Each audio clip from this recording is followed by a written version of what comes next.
बांग्लादेश में तख्ता पलट के बाद हिंदुओं पर हो रहे लगातार हमले इस तरफ इशारा कर रहे थे कि वहां की सेक्युलरिज्म को खतरा हो सकता है।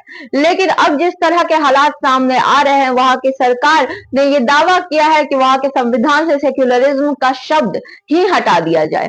नमस्कार, आप देख रहे हैं आर्यभट्ट टाइम्स और मैं हूं आपके साथ अनन्या सहाय। जो स्थिति इस वक्त बांग्लादेश की दिखाई दे रही है वो एक बड़ा मुद्दा उठाती है। वहां की उन सरकार के बढ़ते कट्टरपंथी विचारधारा ने बांग्लादेश को पूरी तरह से अलग रूप दे दिया है। वहां की सरकार ने अदालत में ये कहा है कि अगर बांग्लादेश में 90% जो है वो मुसलमान है तो फिर सेक्युलरिज्म नहीं होना चाहिए और सेक्युलरिज्म शब्द को कॉन्स्टिट्यूशन से हटा देना चाहिए। और इस बात के बाद अब बांग्लादेश भी जो है वो पाकिस्तान की ही स्थिति में आकर के खड़ा हो गया है, उसके बराबर में आकर खड़ा हो गया है।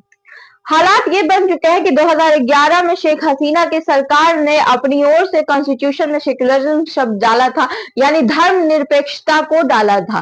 सारे धर्मों को एक बराबर का सम्मान भी दिया था, जिस तरह से भारत में है। लेकिन अब स्थिति ये हो रही है कि वहां के अटॉर्नी जनरल असदुज्जमा ने साफ सुथरे लफ्जों में कह दिया है कि 90% यदि मुसलमान है तो बांग्लादेश में सेक्युलरिज्म नहीं होगा। और यही कारण है कि हिंदुओं पर लगातार बढ़ते हमले इस तरफ कहीं ना कहीं इशारा कर रहे थे। लेकिन एक बड़ा सवाल यहाँ पर यह उठता है कि इस तरह की बातें जो सामने आ रही है बांग्लादेश से, क्या उसका असर भारत पर देखने को मिल सकता है? क्या भारत में भी धर्मनिरपेक्षता का जो गुण है हमारे बीच, उस पर आघात हो सकता है? तो जी हाँ, इसका सवाल का जवाब यही है कि भारत में भी कुछ दिनों से हो रही घटनाएं जो है वो इस ओर इशारा जरूर कर रही हैं।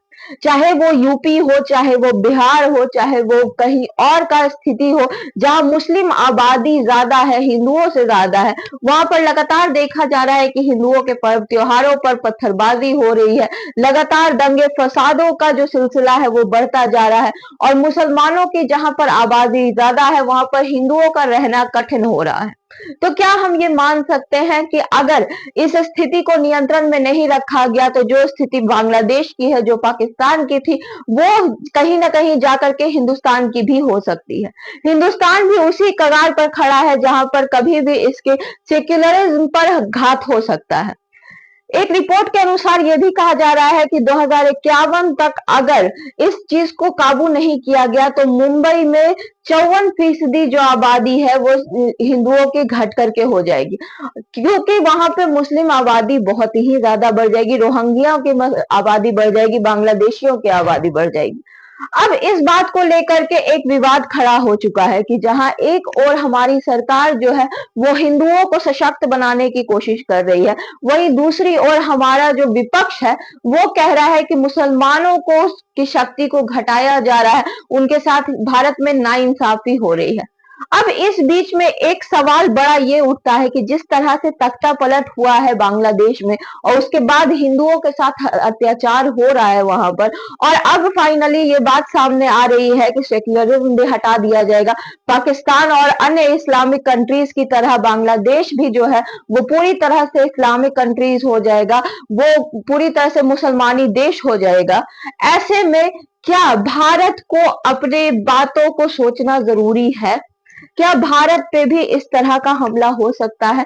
क्या भारत भी उसी कगार पे है जहां पे कभी भी आपसी तनाव इतना बढ़ सकता है कि हमारे यहाँ के धर्मनिरपेक्षता को, हमारे यहाँ के प्रेम और सौहार्द पे भी मुसीबत आ सकती है?